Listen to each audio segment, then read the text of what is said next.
1775, the American Revolutionary War began as the American colonies sought to detach from England and its oppressive monarchy. Though many reasons are cited for the revolution, one in particular sticks out as the prime cause: that King George III of England outlawed the interest-free, independent currency the colonies were producing and using for themselves, in turn forcing them to borrow money from the Central Bank of England at interest, immediately putting the colonies into debt. And as Benjamin Franklin later wrote, the refusal of King George III to allow the colonies to operate an honest money system which freed the ordinary man from the clutches of the money manipulators was probably the prime cause of the revolution. In 1783, America won its independence from England. However, its battle against the central bank concept and the corrupt, greed-filled men associated with it had just begun. So what is a central bank? A central bank is an institution that produces the currency of an entire nation. Based on historical precedent, two specific powers are inherent in central banking practice: the control of interest rates and the control of the money supply, or inflation. The central bank does not simply supply a government's economy with money, it loans it to them at interest. Then, through the use of increasing and decreasing the supply of money, the central bank regulates the value of the currency being issued. It is critical to understand that the entire structure of this system can only produce one thing in the long run: debt. It doesn't take a lot of ingenuity to figure this scam out. For every single dollar produced by the central bank is loaned at interest. That means every single dollar produced is actually the dollar plus a certain percent of debt based on that dollar. And since the central bank has the monopoly over the production of the currency for the entire country, and they loan each dollar out with immediate debt attached to it, where does the money to pay for the debt come from? It can only come from the central bank again, which means the central bank has to perpetually increase its money supply to temporarily cover the outstanding debt created, which in turn, since that new money is loaned out at interest as well, creates even more debt. The end result of this system without fail is slavery, for it is impossible for the government and thus the public to ever come out of the self-generating debt. The founding fathers of this country were well aware of this.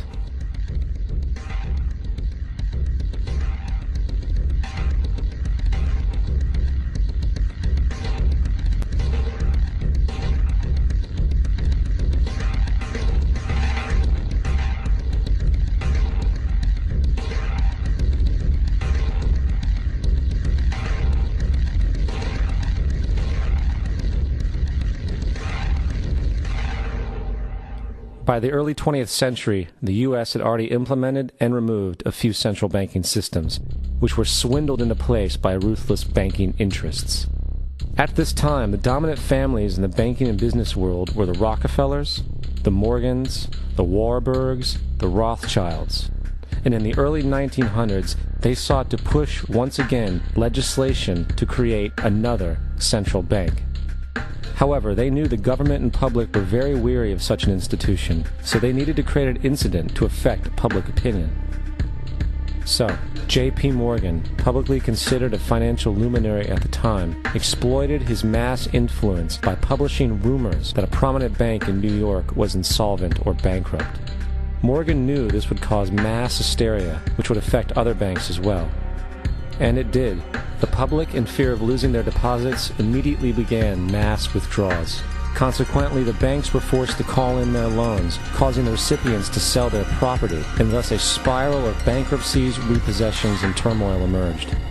Putting the pieces together a few years later, Frederick Allen of Life magazine wrote, "The Morgan interests took advantage to precipitate the panic, guiding it shrewdly as it progressed." Unaware of the fraud, the Panic of 1907 led to a congressional investigation headed by Senator Nelson Aldrich, who had intimate ties to the banking cartels and later became part of the Rockefeller family through marriage. The commission, led by Aldrich, recommended a central bank should be implemented so a panic like 1907 could never happen again. This was the spark the international bankers needed to initiate their plan. In 1910, a secret meeting was held at a J.P. Morgan estate on Jekyll Island off the coast of Georgia. It was there that the central banking bill called the Federal Reserve Act was written. This legislation was written by bankers, not lawmakers. This meeting was so secretive, so concealed from government and public knowledge that the 10 or so figures who attended disguised their names when en route to the island. After this bill was constructed, it was then handed over to their political frontman, Senator Nelson Aldrich, to push through Congress. And in 1913, with heavy political sponsorship by the bankers, Woodrow Wilson became president, having already agreed to sign the Federal Reserve Act in exchange for campaign support. And 2 days before Christmas, when most of Congress was at home with their families, the Federal Reserve Act was voted in, and Wilson in turn made it law. Later, Woodrow Wilson wrote, in regret,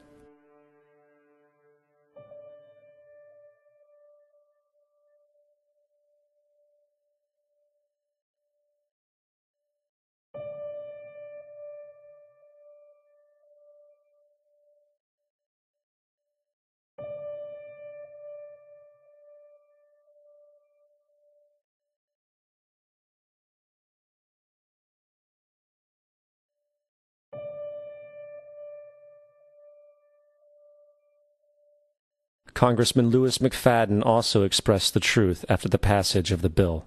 A world banking system was being set up here, a superstate controlled by international bankers, acting together to enslave the world for their own pleasure. The Fed has usurped the government. Now, the public was told that the Federal Reserve System was an economic stabilizer, and inflation and economic crises were a thing of the past. Well, as history has shown, nothing is further from the truth. The fact is, the international bankers now had a streamlined machine to expand their personal ambitions. It's alive! It's alive! It's alive! For example, from 1914 to 1919, the Fed increased the money supply by nearly 100%, resulting in extensive loans to small banks and the public. Then, in 1920, the Fed called in mass percentages of the outstanding money supply, thus resulting in the supporting banks having to call in huge numbers of loans, and, just like 1907, bank runs, bankruptcy, and collapse occurred. Over 5,400 competitive banks outside of the Federal Reserve System collapsed, further consolidating the monopoly of the small group of international bankers. Privy to this crime, Congressman Lindbergh stepped up and said in 1921, "Under the Federal Reserve Act, panics are scientifically created. The present panic is the first scientifically created one, worked out as we figure a mathematical equation." However, the panic of 1920 was just a warm-up. From 1921 to 1929, the Fed again increased the money supply, resulting once again in extensive loans to the public and banks. There was also a fairly new type of loan called a margin loan in the stock market. Very simply, the margin loan allowed an investor to put down only 10% of a stock's price, with the other 90% being loaned through the broker. In other words, a person could own $1,000 worth of stock with only $100 down. This method was very popular in the roaring 1920s, as everyone seemed to be making money in the market. However, there was a catch to this loan. It could be called in at any time and had to be paid within 24 hours. This is termed a margin call, and the typical result of a margin call is the selling of the stock purchased with the loan. So, a few months before October in 1929, J.D. Rockefeller, Bernard Baruch, and other insiders quietly exited the market, and on October 24, 1929, the New York financiers who furnished the margin loans started calling them in masse. This sparked an instantaneous, massive sell-off in the market, for everyone had to cover the margin loans. It then triggered mass bank runs for the same reason, in turn collapsing over 16,000 banks, enabling the conspiring international bankers to not only buy up rival banks at a discount, but to also buy up whole corporations at pennies on the dollar. It was the greatest robbery in American history. But that didn't stop there. Rather than expanding the money supply in order to recover from this economic collapse, the Fed actually contracted it, fueling one of the largest depressions in history.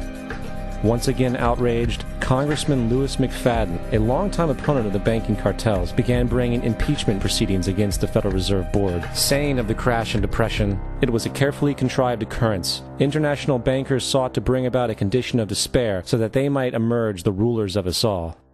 Not surprisingly, and after 2 previous assassination attempts, McFadden was poisoned at a banquet before he could push for the impeachment.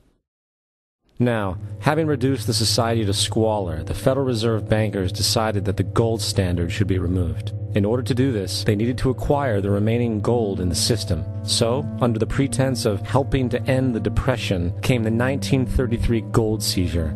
Under the threat of imprisonment for 10 years, everyone in America was required to turn in all gold bullion to the Treasury, essentially robbing the public of what little wealth they had left. And at the end of 1933, the gold standard was abolished. If you look at a dollar bill from before 1933, it says it is redeemable in gold. You look at a dollar bill today, it says it is legal tender, which means it is backed by absolutely nothing. It is worthless paper. The only thing that gives our money value is how much of it is in circulation. Therefore, the power to regulate the money supply is also the power to regulate its value, which is also the power to bring entire economies and societies to its knees.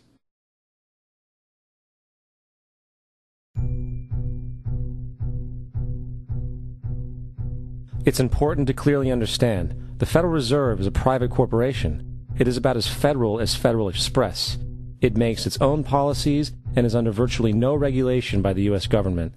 It is a private bank that loans all the currency at interest to the government, completely consistent with the fraudulent central banking model that the country sought to escape from when it declared independence in the American Revolutionary War. Now, going back to 1913, the Federal Reserve Act was not the only unconstitutional bill pushed through Congress. They also pushed the federal income tax. It's worthwhile to point out that the American public's ignorance towards the federal income tax is a testament to how dumbed down and oblivious the American population really is.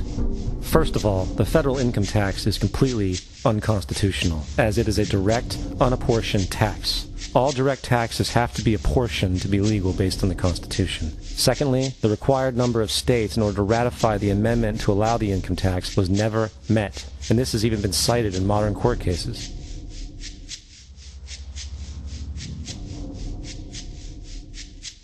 Third, at the present day, roughly 25% of the average worker's income is taken via this tax. And guess where that money goes? It goes to pay the interest on the currency being produced by the fraudulent Federal Reserve Bank, a system that does not have to exist at all. The money you make working almost 3 months out of the year goes almost literally into the pockets of the international bankers who own the private Federal Reserve Bank. And fourth, even with the fraudulent government claim as to the legality of the income tax, there is literally no statute, no law in existence that requires you to pay this tax, period. I really expected that, of course, there's a law that you can point to in the law book, the code, that requires you to file a tax return. Of course there is. I was at that point where I couldn't find the statute that clearly made a person liable. At least not me and most people I know, and I had no choice in my mind except to resign. Based on the research that I did throughout the year 2000 and that I'm still doing, I have not found that law. I've asked Congress, we've asked a lot of people in the IRS commissioners, helpers. They can't answer, because if they answer, the American people are going to know that this whole thing is a fraud.